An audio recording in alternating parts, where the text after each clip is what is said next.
We've been saying for a while that the purpose of life is joy. Yes. The basis of life is freedom. But the purpose is joy.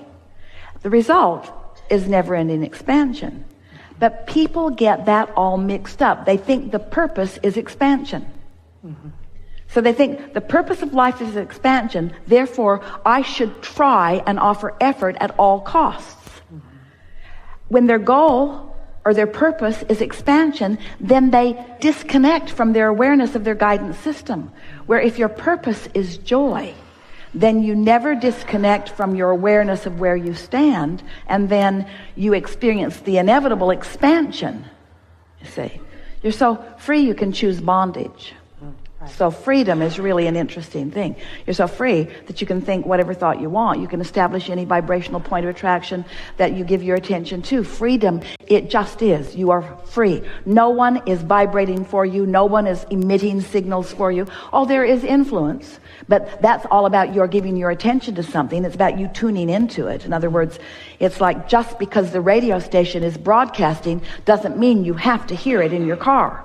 You got to turn something on and you got to tune to it. In other words, it's not asserting itself into your realization unless you do some tuning. So there are a lot of people that are doing a lot of tuning, not even knowing they're doing the tuning, and then complaining about what they've tuned into and wanting it to go away. And we say, that's really going about it the hard way, because now you've got to control the whole world, and you can't. You don't even know what you want from the whole world. But when your purpose is joy, now you are at the place that you will tune yourself into the frequency that allows you all of this. We're glad that that was inspired to you. We're glad that you received that clarification, because it's a really good place to insert something so poignant and perfect into this conversation. You are magnificent receivers of wonderful things, but most people don't know it.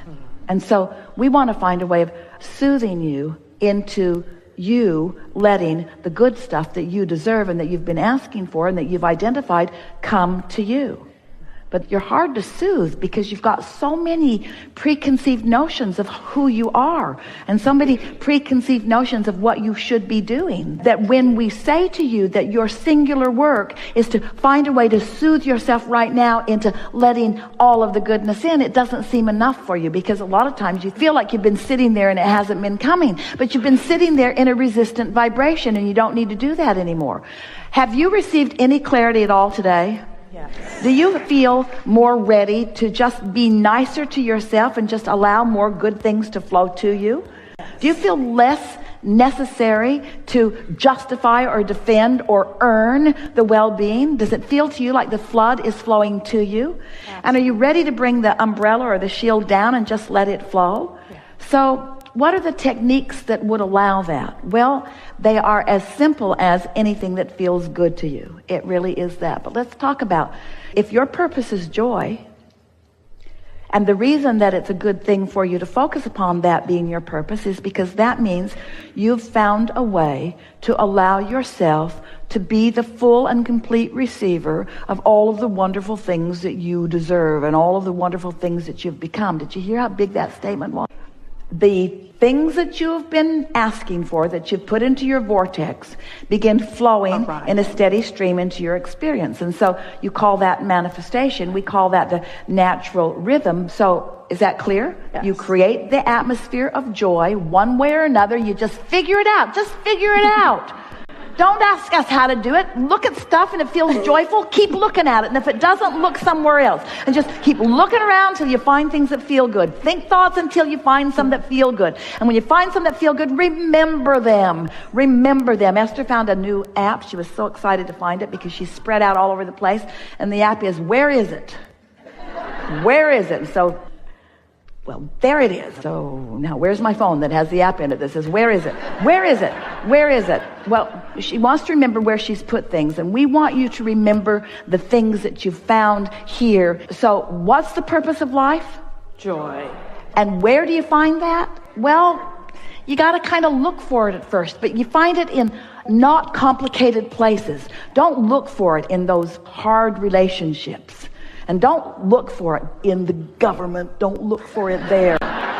And don't look for it on CNN either. In other words, look for it in logical places. Look for it in nature. You'll always find it there. Outdoors, look for it in sure places. In other words, look for it where you think it might be. Look for it where you think it might be. And why are you looking for it where you think it might be? Because you want to find it. Don't look for it where you're not going to find it. Look for it where you're very sure that it's going to be. Where you going? I'm looking for joy. Where is it? It's around. Well, how are you going to find it? I'm looking in all the easy to find places. I'm looking in the logical places. When you go into your kitchen and you need a frying pan, do you look in the refrigerator for it? Do you look in the wastebasket? Don't you look in the logical place for it? Don't you kind of pretty much know where things logically are? We know you live with some unreasonable people, and sometimes things aren't where they logically should be.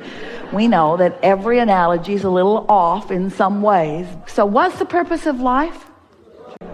And are there easy to find places of that? And is it a manifestation that is evident to you? Can't you feel it? And what happens when you focus upon something for just a little while? Easier. Momentum ensues and it becomes bigger. And so isn't it logical that if you look for joy and find it and care about it and acknowledge it, that you would feel the inspiration to express it, to talk about it, to acknowledge it, and then doesn't that mean the momentum will become more and more? In other words, there isn't anything that you have come to the conclusion that you want that we weren't there every step of the way as you were coming to those decisions and conclusions.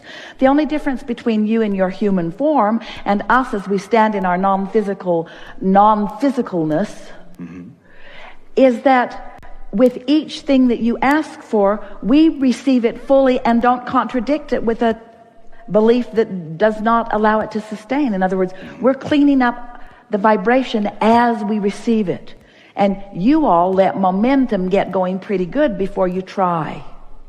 Can you feel the difference in that? That's why if you meditate and you feel good and you move out into the day and you start not feeling so good, you're more likely to change your focus of attention in order to maintain your feeling good. Have we convinced you? Do you believe this at all? Do you believe that feeling good is an advantage? Yes. Yes. So do you feel good for the advantage it brings you? This is a trick question. Be careful. Or do you feel good because it feels good to feel good?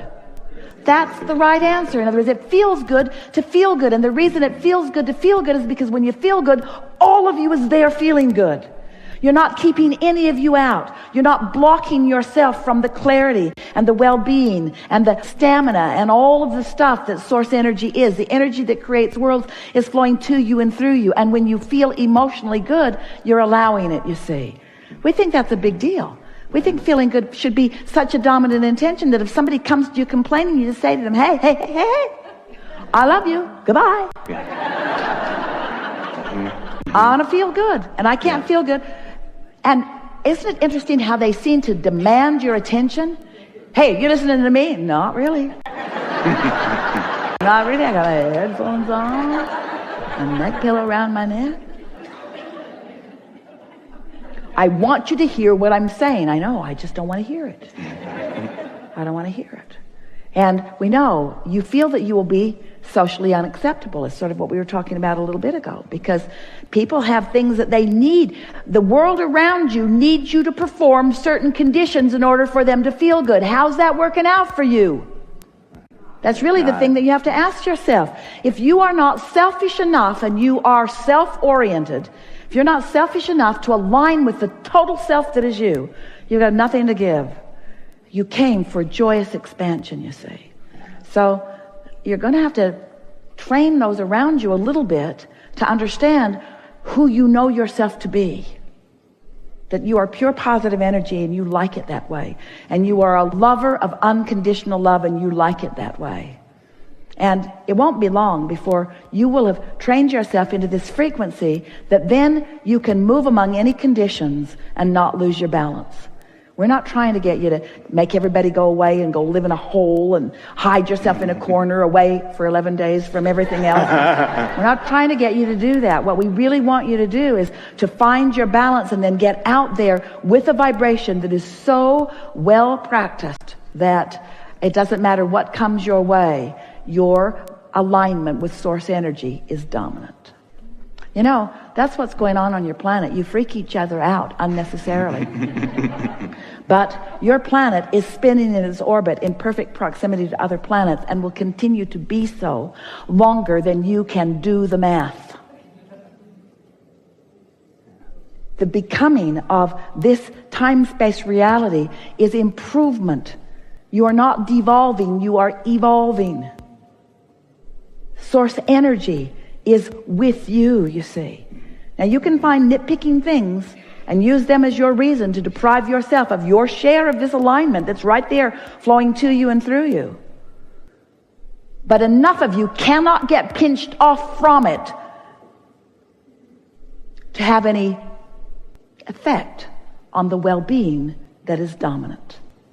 You can only deprive yourself of it. You will never deprive the whole.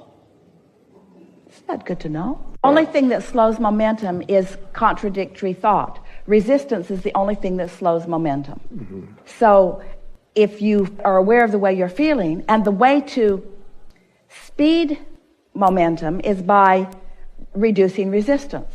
And the way to speed resistance is to become more specific. The way to slow resistance is to become more general. Mm-hmm. So you be general when you feel resistance. You become specific when you feel no resistance. You become general when you feel resistance. You become specific when you feel no resistance. Until soon you can feel yourself just moving this along. You get to decide how fast you go. Esther loves that. She loves having a vehicle that will go as fast as she dares go. In control. That was the physical exhilarating feeling about that Audi R8. And the words that she said when somebody said, how is it? She said, I can put it anywhere I mean to put it, anytime I mean to put it there. If there's a little hole there, I can get in it. Mm-hmm. Right. I can get in it because it has the agility and it has the speed. It has everything it needs for me to put it where I mean to put it. The other day she was driving it, there was traffic and she wanted to be way over there and she thought, maybe not. Because it would have needed to fly across the... She thought, my first limitation.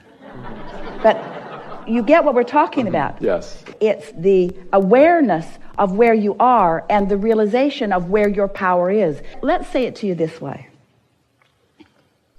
The energy that creates worlds is the power. And it's all queued up, and it's at a very high frequency and speed, and it can accomplish anything. Right. So what you're talking about as a utilizer of this current or energy is effectively using it to the degree of your ability to receive it and direct it. Yes. Yes. So it's not about the power itself, it's infinite.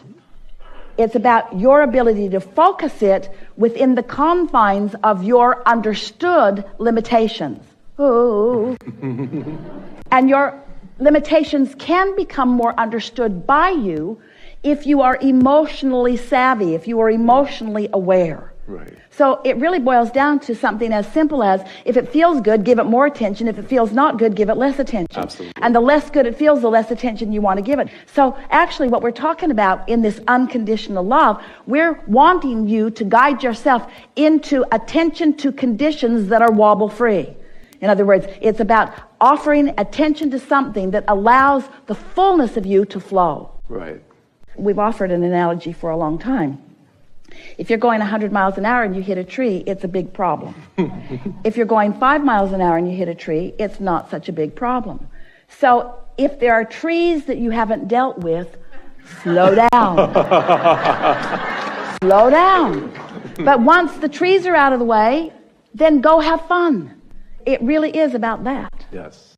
Clear enough? Absolutely. We think this is a really good time for a segment of refreshment.